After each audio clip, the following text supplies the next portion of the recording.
मला वाटतं एक महत्वाचं आहे की ज्या शहराबद्दल आपण बोलत आहोत त्याच शहरामधून राज्याचे मुख्यमंत्री आहेत, गृहमंत्री आहेत. साधारणपणे जेव्हा ही पेटवापेटवी होत होती किंवा जे काही वातावरण तंग होत होतं, आज मी काही आपलेच चॅनल पाहत होतो, पोलिसांना सतत फोन करत होते तिकडचे स्थानिक रहिवासी, पण तेच रहिवासी बोलतात पोलीस उशिरा आले. असो जे काही असेल, पण जेव्हा अशा काही घटना घडतात, शिणगी जेव्हा पडते, तेव्हा हे सगळे इंटेलिजन्स रिपोर्ट्स सगळे मुख्यमंत्र्यांकडे येणं गरजेचं असतं. आपण पाहतोय वारंवार या महाराष्ट्रामध्ये हे सरकार बनल्यानंतर, मग ते बीडचं प्रकरण असेल, परभणीचं प्रकरण असेल, अनेक गोष्टी झालेल्या आहेत जिथे कधी ना कधीतरी तो फोटो एखादा लीक होतो, नंतर काहीतरी गोष्टी मीडियामध्ये येतात, पण मुख्यमंत्र्यांच्या कार्यालयाला हे कळतंय का? त्यांच्या इंटेलिजन्सची काही यंत्रणा आहे त्यांना कळतंय का? हा एक प्रमुख प्रश्न झालेला आहे. आज आपण पाहतोय कदाचित जे लावालाव्या करतायत, पेटवापेटवी करतायत, मग मंत्रिमंडळातून काही लोक असतील. आज कधी नाही ते गंमत आम्ही पाहिली की मुख्यमंत्र्यांनंतर एक उपमुख्यमंत्री ज्यांची इन्सिक्युरिटी एवढी आहे, कार्यक्षम तर नाहीच आहेत जसे मुख्यमंत्री नाही आहेत, पण कुठे ना कुठेतरी अजून ठिणगी पाडायची, आपण किती मोठे आहोत, आपलं किती वाचन आहे, जे काही नाही येते दाखवण्यासाठी स्वतः मुख्यमंत्र्यांना बोललेत.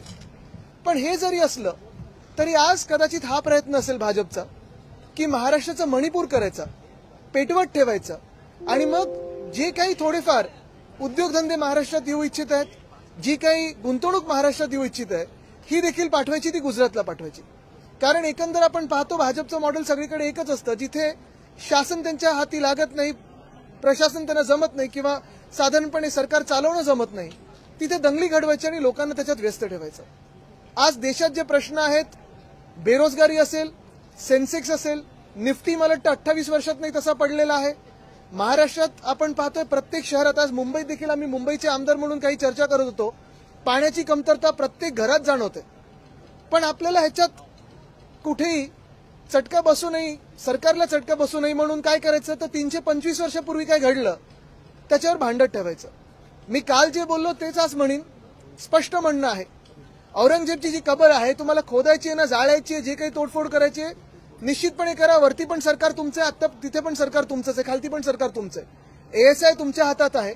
हिंमत असेल तर प्रधानमंत्री महोदयांना जाऊन भेटा आणि सांगा, आदेश द्या ती औरंगजेबची कबर तिथून काढा.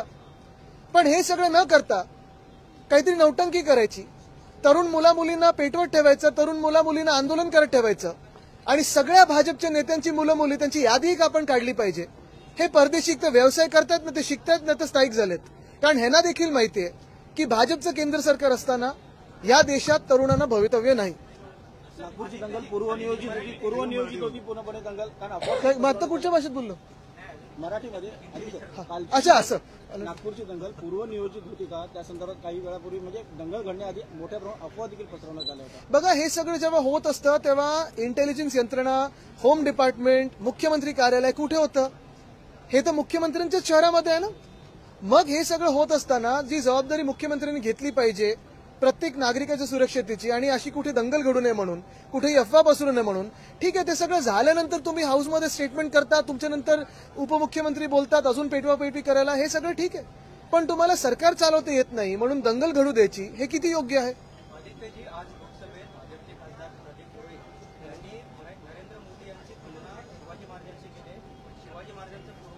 बघा, एक तर भाजपचे स्वतःचे हिरोज कुठचे नाहीत, दुसऱ्यांचे हिरो ढापलेले आहेत. सरदार वल्लभभाई पटेल कोणाचे होते? कितीतरी नेते आहेत. म्हणजे आधी महात्मा गांधींबद्दल पण म्हणजे ते त्यांनी स्वच्छ भारतला त्यांचंच चष्म्याचं घेतलेलं. स्वतःचे हिरो नाहीत, दुसऱ्यांचे हिरो ढापायचे आणि मग अशी तुलना करून आपले जे महापुरुष आहेत त्यांचा अपमान करायचा. छत्रपती शिवरायांची तुलना कोणावरही केली तर ती छत्रपती शिवरायांचा अपमान आहे. ज्या देशामध्ये ज्यांनी डिमॉनिटायझेशन केलं, देशात आपण पाहतोय मणिपूर सारखी घटना घडलेली, अजून तिथे जात नाहीयेत.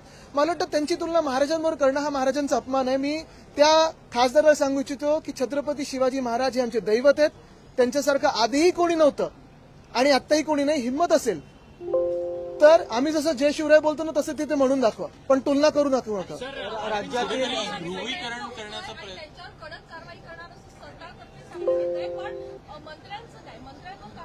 नाही, ही त्यांची भाषाच आहे ना, कडी निंदा करते है, आगे क्या. आणि मंत्री जे आता पेटवापेटवी करत आहेत ना, तुम्हाला सांगतो, जे जे मंत्री जे कोणी असतील, मग ते उपमुख्यमंत्री स्वतः असतील ज्यांना 2 वर्ष घटनाबाह्य मुख्यमंत्री म्हणून पाहिलेलं आहे, कळत काही नाही म्हणून दंगली घडवायच्या, येत काही नाही म्हणून दंगली घडवायचा, हे त्यांचं ब्रीदवाक्य. सर, अरविंद सावंत असं म्हणतात की कोणाला तरी मुख्यमंत्री होता आला नाही म्हणून अशा प्रकारच्या दंगली ज्या आहेत त्या घडतात आहेत का, असा सवाल अरविंद सावंत उपस्थित करतात. असूही शकतं. कुठेतरी ध्रुवीकरण करण्याचा प्रयत्न हे मंत्र्यांकडनं कुठलं होतं? कोणाची कोणाची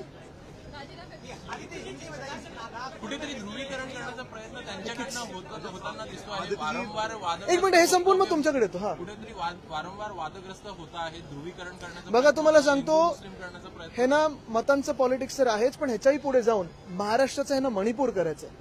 प्रधानमंत्री गेलेत का मणिपूरमध्ये? 1 वर्ष झाला तर तिथे जे काही आगडोम पसरलेलं आहे, मिलिटरी घुसवलेली का शांतता आणण्यासाठी? त्यांच्याच स्वतःच्या मुख्यमंत्र्याला राजीनामा द्यायला लावला आणि राष्ट्रपती शासन लावलेलं आहे. पण आज उद्योगधंदे जाणार आहेत का मणिपूरमध्ये? पर्यटक जाणार आहेत का मणिपूरमध्ये? गुंतवणूक जाणार आहे का मणिपूरमध्ये? तसंच आहे ना महाराष्ट्राचा परिस्थिती करायची आहे. जनतेच्या प्रश्नांवर लक्ष दुसरीकडे वळवण्यासाठी हे केलं जातं. बिलकुल.